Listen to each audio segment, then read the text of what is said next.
Friends இந்த பொரியலை பாருங்களா, பார்க்கவே எவ்வளோ ஒரு சூப்பராக இருக்குது. டேஸ்ட் பார்த்தோம்னா அந்த அளவுக்கு சூப்பராக இருக்கும். பொரியல் மட்டும் நான் செஞ்சு வச்சுட்டேன்னா அன்னைக்கு எனக்கு குழம்பே தேவையில்லை. சூடான சாதத்தில் 2 கரண்டி அளவுக்கு கீரையை போட்டு நல்லா சாதத்தோட பிசைஞ்சு சாப்பிட்டா அந்த அளவுக்கு டேஸ்ட் சூப்பராக இருக்கும். குழந்தைங்களுக்கு கொடுத்தீங்கன்னா விரும்பி சாப்பிடுவாங்க. அந்த அளவுக்கு சூப்பராக இருக்கும். இங்கே பாருங்கள், பார்க்கவே எவ்வளோ ஒரு சூப்பராக இருக்குது பார்த்தீங்களா. சாப்பிட்றதுக்கு அந்த அளவுக்கு டேஸ்ட்டை கொடுக்கும். இதுக்கப்புறம் நீங்கள் கீரை பொரியல் பண்ணால் இந்த மாதிரி மட்டும் ஒரு தடவை கீரை பொரியல் பண்ணி பாருங்கள்.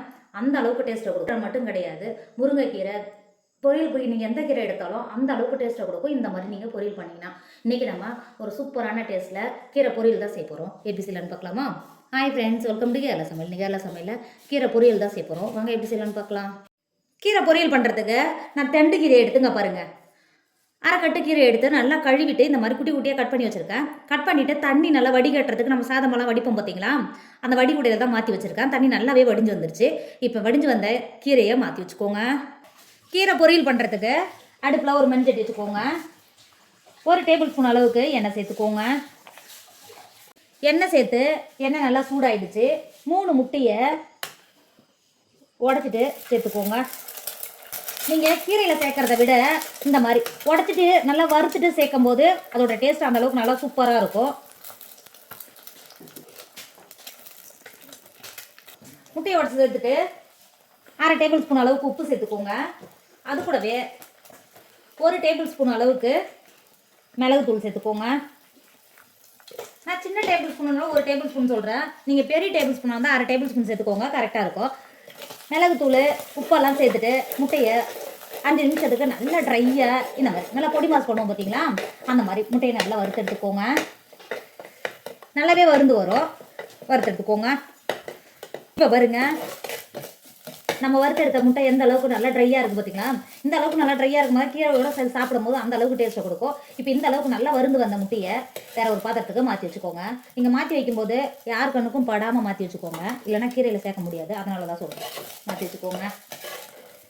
முட்டையை மாற்றி கொடுத்துட்டு அதே மஞ்சத்தில் 2 டேபிள் ஸ்பூன் அளவுக்கு எண்ணெய் சேர்த்துக்கோங்க. எண்ணெய் சேர்த்து எண்ணெய் நல்லா சூடாயிடுச்சு. 4 காஞ்சி மிளகாவை இந்த மாதிரி உடச்சிட்டு சேர்த்துக்கோங்க. காஞ்சி மிளகாவை சேர்த்து கொடுத்துட்டு அது கூடவே 1/2 டேபிள் ஸ்பூன் அளவுக்கு கடுகு சேர்த்துக்கோங்க. இப்போ பாருங்க, நம்ம சேர்த்த காஞ்சி மிளகாவும் கடுகு நல்லாவே பொரிஞ்சு வந்துருச்சு. நம்ம கழுவி தண்ணியெல்லாம் இல்லாமல் துளி கூட தண்ணி இல்லாமல் வடிகட்டி எடுத்து வச்சுருக்கோம் பார்த்தீங்களா. கீரையை உள்ள சேர்த்துக்கோங்க. கீரையை சேர்க்கும் போது தான் அந்த அளவுக்கு இருக்கும், வதங்கி வரும்போது கொஞ்சம் தான் இருக்கும்.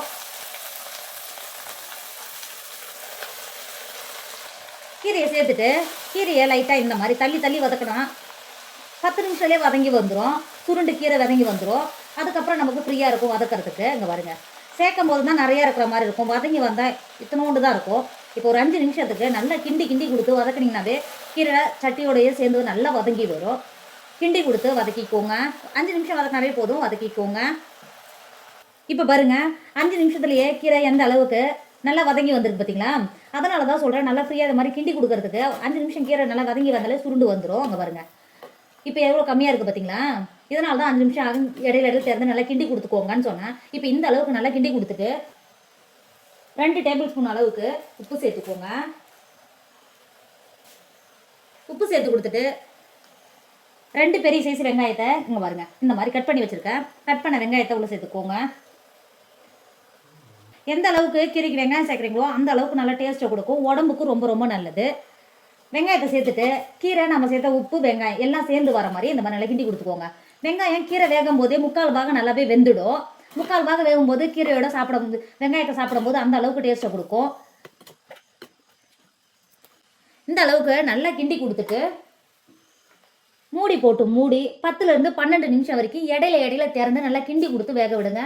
நம்ம தண்ணி எதுவும் சேர்க்கல, அதனால தான் இடையில திறந்து கிண்டி கொடுத்து வேக விடுங்கன்னு சொல்கிறேன். வேக விடுங்க. இப்போ பாருங்க, கீரையும் நம்ம சேர்த்த வெங்காயமும் எந்த அளவுக்கு நல்லா வெந்து வந்திருக்கு பார்த்தீங்களா. இங்கே பாருங்க,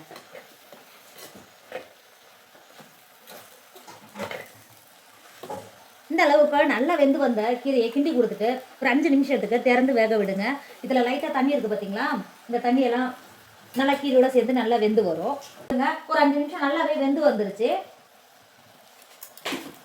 இப்போது இந்த ஸ்டேஜில் நம்ம ஏற்கனவே நல்லா வறுத்தெடுத்து வச்சுருக்கோம் பார்த்தீங்களா, முட்டையை உள்ள சேர்த்துக்கோங்க.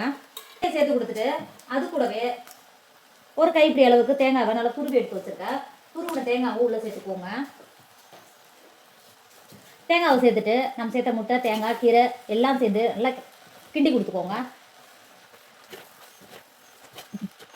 இப்போ பாருங்க, இந்த அளவுக்கு நல்லா கிண்டி கொடுத்து நமக்கு கீரை பொரியல் சூப்பராக ரெடி ஆகிடுச்சு. இறக்கிக்கோங்க. இறக்கி வேற ஒரு பிளேட்டுக்கு மாற்றிக்கோங்க. இப்போ பாருங்க, நமக்கு சூப்பராக கீரை பொரியல் சூப்பராக ரெடி ஆகிடுச்சு. இதோட டேஸ்ட் அந்த அளவுக்கு சூப்பராக இருக்கும். நான் இந்த கீரை பொரியலை மட்டும் ரெடி பண்ணி வச்சுட்டுனா குழம்பு எதுவுமே தேவையில்லை. இந்த கீரையை மட்டும் பிசைஞ்சு அந்த அளவுக்கு விரும்பி சாப்பிடுவோம். அந்த அளவுக்கு டேஸ்ட்டு சூப்பராக இருக்கும். எனக்கு ரொம்ப ரொம்ப பிடிக்கும். இதுக்கப்புறம் நீங்கள் கீரை வாங்கினா இந்த மாதிரி மட்டும் ஒரு தடவை பொரியல் பண்ணி பாருங்கள். அந்த அளவுக்கு டேஸ்ட்டு சூப்பராக இருக்கும் சாப்பிட்றதுக்கு. கண்டிப்பாக நீங்களும் ட்ரை பண்ணுங்கள். என்னோட வீடியோ உங்களுக்கு பிடிச்சிருந்தா ஃப்ரெண்டு உங்கள் ஃபேமிலிக்கு ஷேர் பண்ணுங்கள். மறக்காமல் கேரளா சமையல் சப்ஸ்கிரைப் பண்ணிக்கோங்க. தேங்க்யூ.